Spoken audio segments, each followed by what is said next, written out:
Radio Espérance, bonjour. Nous sommes à Nice pour notre émission Comment va ton âme? C'est la dernière émission avant l'été. Nous nous retrouverons en septembre, hein, avec votre serviteur, le frère Paul-Marie.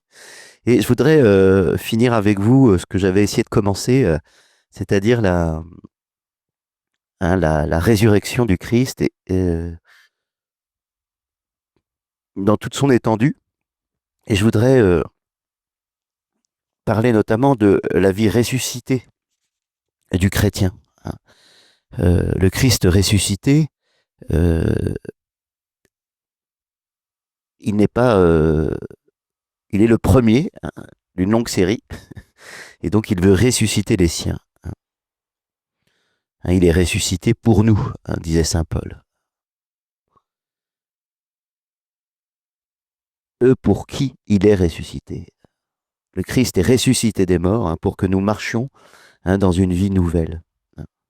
Vie nouvelle non parce qu'elle commence, hein, et reste proche de son point de départ, comme toutes les nouveautés appelées à vieillir, hein, mais qui désigne des choses dont la date d'origine s'éloigne chaque jour, hein. Mais nouvelle, ça veut dire au contraire que parce que chaque jour, cette vie peut se plonger dans sa source, hein, et se rapprocher d'elle. Nouvelle parce qu'elle est en communion avec l'aujourd'hui, hein, de l'éternité, où rien ne vieillit.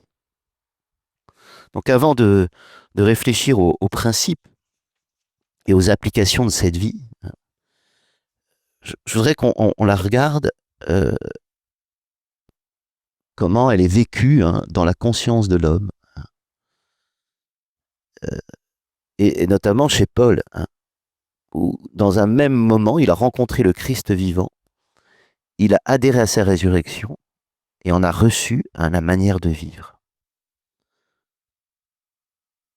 Hein, le connaître, hein, lui, hein, et la puissance de sa résurrection et la communion à ses souffrances. Cette puissance de la résurrection dont nous parle saint Paul, hein, c'est tout à la fois l'attirance, hein, la séduction exercée sur Paul par le Seigneur, qui devient sa seule raison de vivre, hein, et, et le gain escompté dans sa mort. Mais c'est aussi cette puissance mystérieuse, hein, qui donne à la vie humaine d'être ressuscitée, hein, et de grandir dans cette nouveauté, même au milieu des épreuves et des combats, du vieillissement du corps ou de l'épuisement des forces. Donc la puissance d'attraction de la résurrection va utiliser les passivités de la condition humaine et en fera une participation à la croix du Seigneur. Donc la résurrection, hein, euh, elle donne la signification de la croix du Christ. Et elle dit à chacun, du coup, le sens de nos croix personnelles et de notre vie quotidienne. Le souhait final, hein, c'est la vie, hein, c'est d'avoir part à la résurrection des morts. Une vie définitive, hein, où l'être humain dans sa totalité, hein, sera avec le Christ pour toujours. Hein, comme saint Paul le dit, hein, magnifiquement d'ailleurs dans sa lettre aux Philippiens, je poursuis ma course pour tâcher de saisir, ayant été saisi moi-même par le Christ Jésus. Donc pour lui, cette vie est un mouvement continu, un élan sans cesse repris. Au fond, il s'agit de suivre le Christ, hein, comme Matthieu l'avait entendu dans son cœur, hein, après l'avoir entendu dans ses oreilles, hein, suis-moi, hein, lui avait dit Jésus.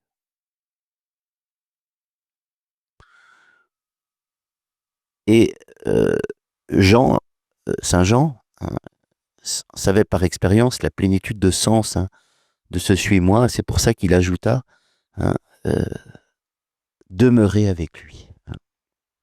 Ça, c'est très johannique. Et saint Paul, lui, a été saisi d'un coup et définitivement. Et donc, il cherche à le saisir, mais c'est toujours la même réalité, hein, que ce soit dans les synoptiques, la Sequia Christi, que ce soit demeurer avec lui chez saint Jean, que ce soit chez saint Paul, qui consiste à saisir, hein, Donc le Seigneur veut vraiment être avec les siens, saisi par les siens, dans les siens.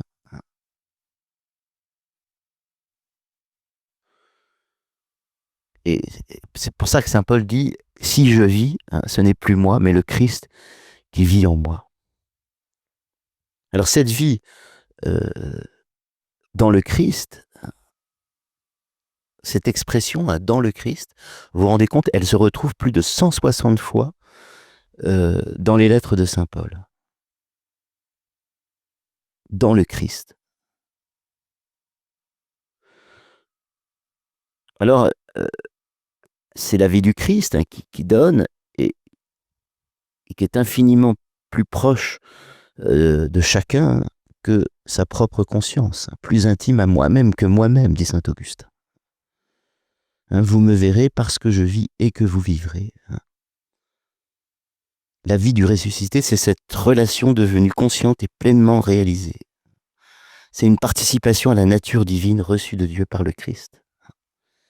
La vie de la grâce nous met à ce niveau. Vous savez, on avait parlé de Dieu qui vient en nous, et c'est ça la grâce incréée, l'Esprit Saint qui vient en nous, et dans cette venue, il nous fait participer à sa vie. C'est une vie divinisée dans le Christ, une relation à Dieu. Donc en commençant par chaque homme, et le Christ va nous faire toucher le prochain, le proximus.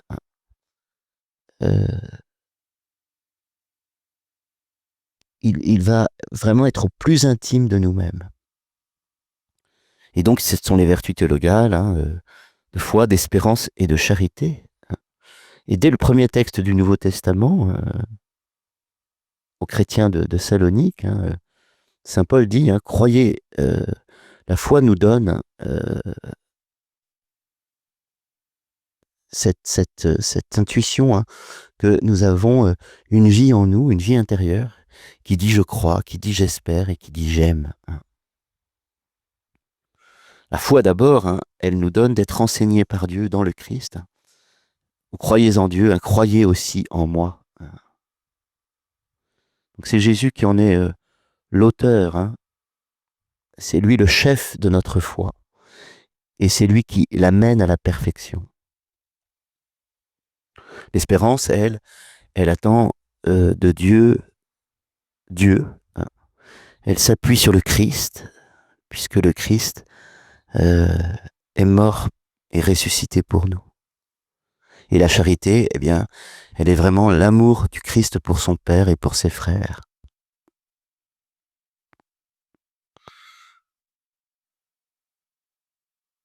Donc, l'esprit du Christ vient en nous et il nous donne la vie du Christ. Et c'est cette vie qui nous donne de le voir, de croire en lui, de l'aimer et de s'appuyer sur lui pour espérer trouver Dieu. Alors cette vie de communion à Dieu dans le Christ, elle reçoit de lui, du Christ, la naissance de cette vie, ses reprises et ses progrès. Et durant sa vie terrestre, Jésus a fait fonction de sacrement vivant de la grâce, puisque par ses gestes et par ses paroles, il communiquait sa vie. Et après sa mort et sa résurrection, sa glorification dans le ciel, eh bien c'est cette même vie du Christ qui est donnée par les sacrements. Les sacrements nous mettent en relation avec le Christ mort et ressuscité. Donc à la fois les sacrements répondent à sa condition glorieuse et répondent aussi à notre condition, nous, de voyageurs, très aimés, déjà participants de la vie divine, toujours libres de refuser, bien sûr, mais toujours appelés à recommencer, à progresser. Le baptême est le plus essentiel des sacrements puisqu'il donne à l'homme de renaître de cet esprit et de revivre la mort et la résurrection du Christ. Le baptême, c'est vraiment l'empreinte du mystère pascal. Pie XII, dans sa réforme de la liturgie pascale, a placé au cœur de la veillée comme son acte primordial le renouvellement des promesses du baptême. Donc tout baptême, quelle que soit sa date, qu'il soit, est toujours pascal. Notre baptême, ce fut notre Pâques. Et c'est vraiment le Christ ressuscité qui ressuscite un fils d'Adam et en fait un membre de son corps. Et après le baptême, bien la confirmation va affermir le don que nous avons reçu. Et quant à l'Eucharistie, eh bien, elle nous dit à la fois l'intention du Seigneur en sa mort qui est devenue le sacrifice absolument parfait, et l'acceptation de ce sacrifice par Dieu ressuscitant Jésus, et faisant de lui la source du salut et de la vie éternelle pour tous ceux qui sont unis à lui. Donc l'Eucharistie nous dit bien la volonté du Christ de nous avoir avec lui dans ce temps qui court. Il veut rester avec nous.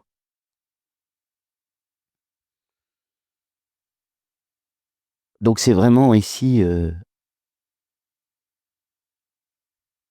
l'âme de l'Église qui nous donne la force du Christ, la force vivifiante de l'Église.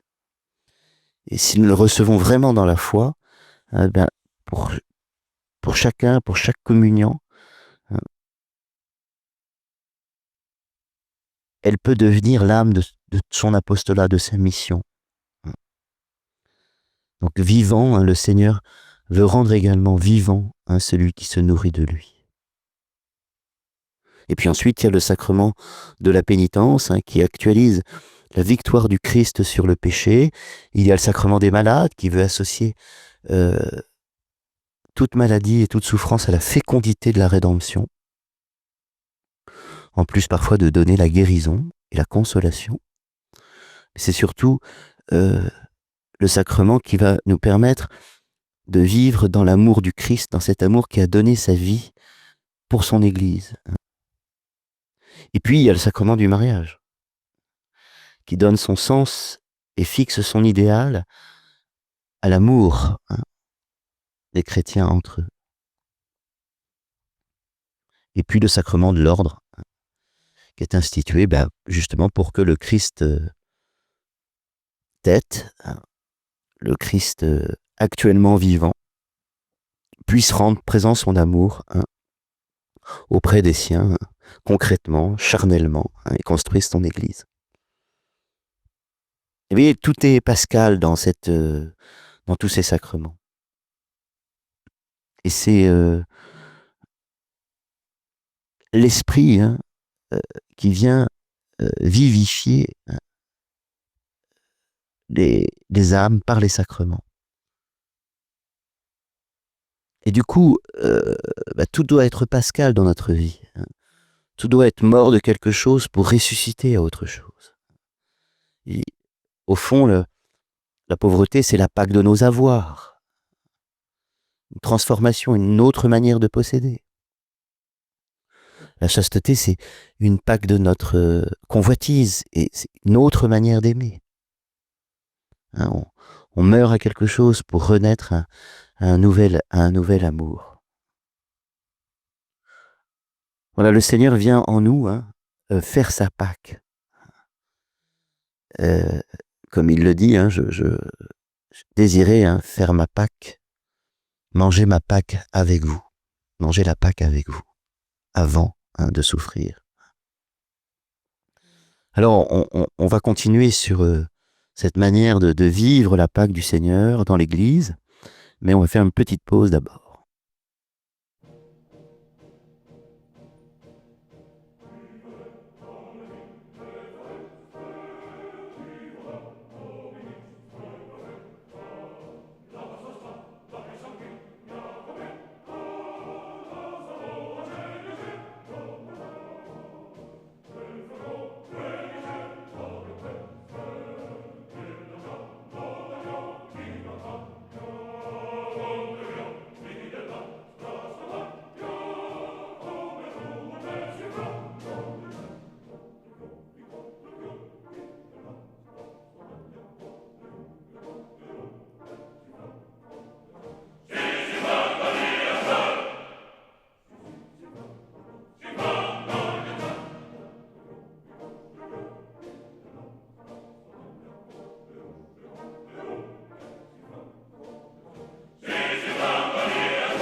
Radio Espérance, bonjour, nous sommes à Nice pour notre émission Comment va ton âme, dans cette deuxième partie où nous parlons de la vie du ressuscité en nous.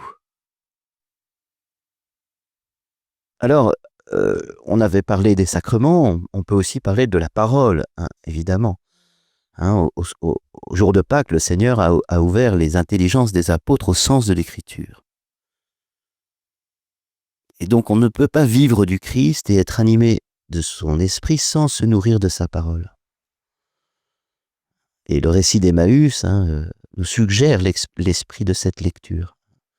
C'est-à-dire écouter le Seigneur actuellement vivant, qui nous parle aujourd'hui.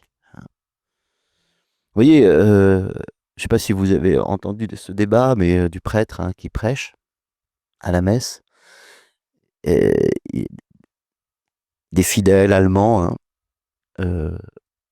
qui ont demandé à ce que ce soit des laïcs qui puissent prêcher à l'homélie. Mais c'est pas du tout comprendre la fonction liturgique du prêtre. Le prêtre, il représente le Christ agissant. On dit le Christ tête. Une fois que la tête dit quelque chose, ensuite tout le corps suit. Donc il y a le Christ corps, ce sont les fidèles baptisés, puis il y a le Christ tête.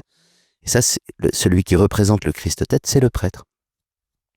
Et donc, pour lire l'évangile, comme pour dire l'homélie, il représente le Christ tête. C'est le Christ vivant qui nous enseigne.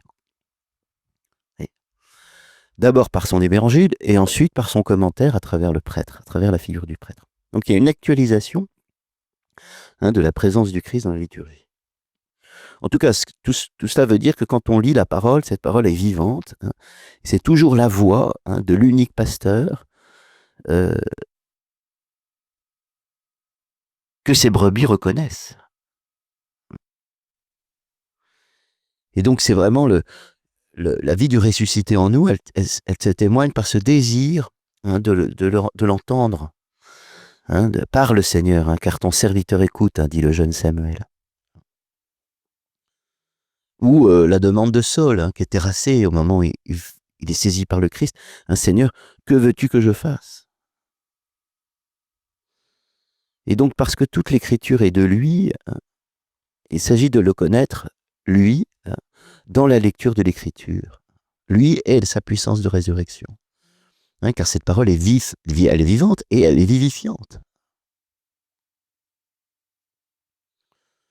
Après, évidemment, il s'agit aussi de vivre du ressuscité dans la réalité vécue. Pas simplement dans sa parole. Parce que cet effort ne peut pas rester conceptuel ou idéal.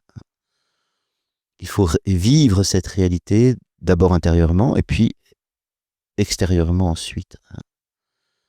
Donc c'est une communion au Christ, une saisie de lui, parce que nous voulons vivre comme il vit. Parce que nous nous appliquons à être dans le monde comme il y fut. C'est-à-dire en témoin de la vérité, en témoin de la miséricorde, pleurant avec ceux qui pleurent, joyeux avec ceux qui sont dans la joie.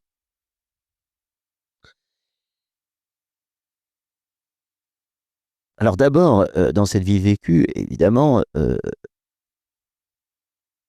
il s'agit d'abord de se placer dans la même relation que le Christ a avec Dieu. Et donc, si Dieu nous a donné son Fils unique dans l'incarnation, il l'a donné au moment de la Passion, où les hommes ont fait ce qu'ils voulaient de lui. Expression terrible. Mais Dieu nous l'a redonné en le ressuscitant et en le constituant pour nous source de vie éternelle.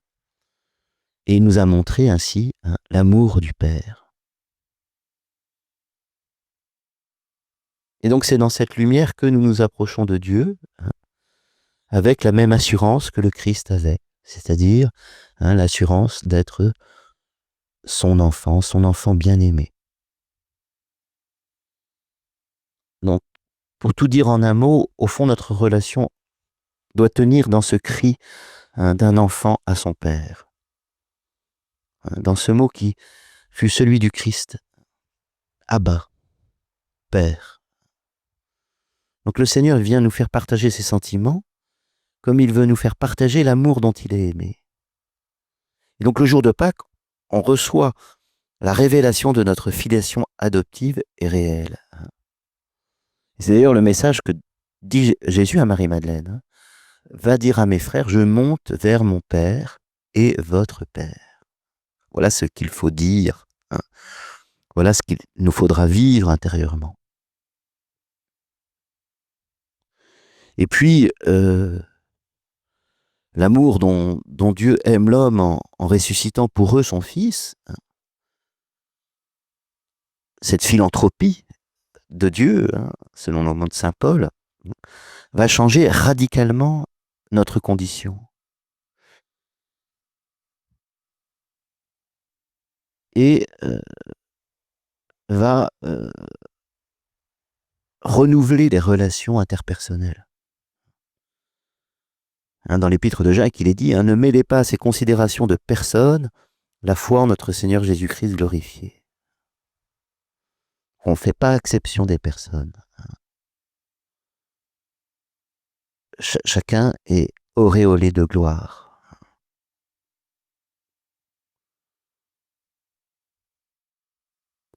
Saint Paul d'ailleurs affirmait que le Christ est tout en tous et que nous sommes tous un en lui.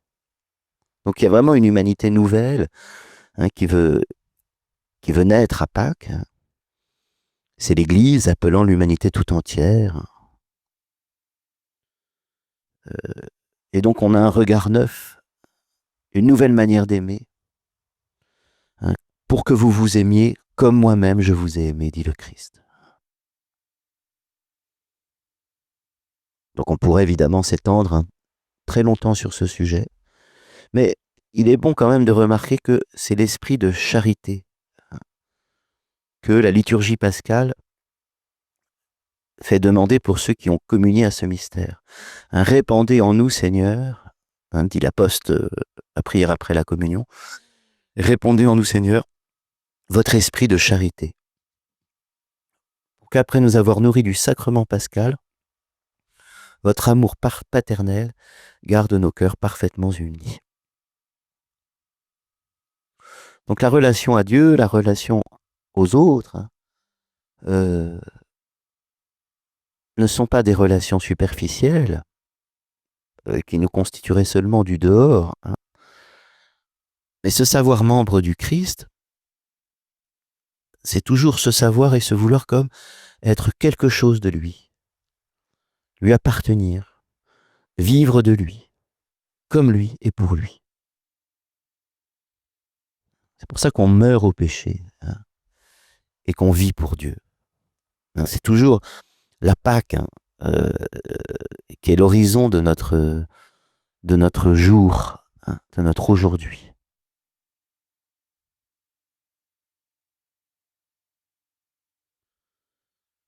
Voilà, c'est un travail évidemment sur soi. C'est une lutte contre ses défauts. C'est une acquisition laborieuse des différentes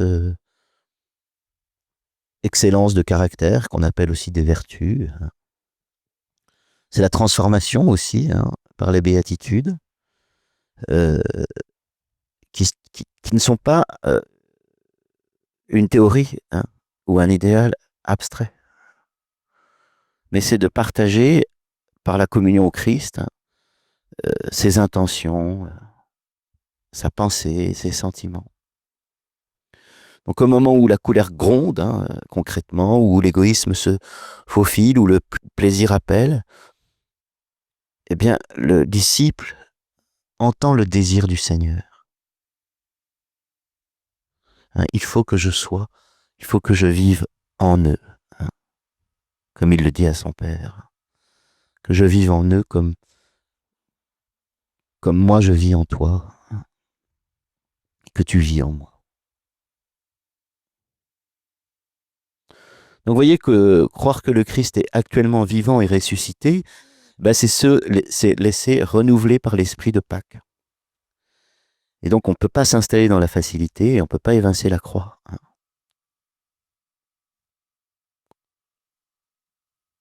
Donc, on n'agit pas simplement par principe négatif, comme peur du péché ou crainte du châtiment, mais on agit dans cet esprit pour communier au Christ, pour lui plaire, pour vivre de sa vie.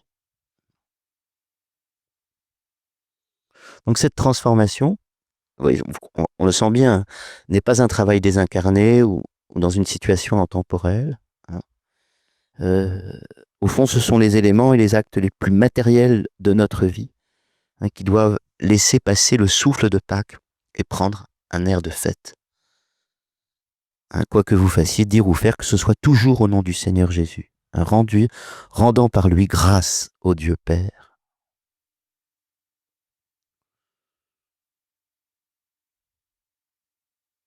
Donc nous savons qu'avec ceux qu'il aime, Dieu collabore en tout pour leur bien. Donc le stoïcisme fondait tout son comportement, vous savez, sur ce fameux principe, il y a des choses qui dépendent de nous et d'autres qui n'en dépendent pas. Et le disciple peut s'y rapporter et faire par amour le maximum de ce qui dépend de lui. Mais il sait qu'il y a une manière de prendre ce qui ne dépend pas de lui. Et bien pour le chrétien, ce qui ne dépend pas de lui, il dit que tout est grâce. Parce qu'il découvre que rien n'échappe à ce tout. Ni son tempérament, ni son enfance, ni sa profession, ni sa famille, ni ce qu'il appelle des obstacles, ni les moyens, énergie ou passivité, tout a reçu un sens dans la victoire du Christ. Afin qu'il devienne vraiment le premier-né d'une multitude de frères. Donc vivre du Christ ressuscité, vous voyez, c'est entrer dans cette victoire par une appartenance totale et réelle au Christ. Je vous souhaite de très bonnes vacances si vous en avez et un jour de grâce rien que pour aujourd'hui. À très bientôt, à septembre.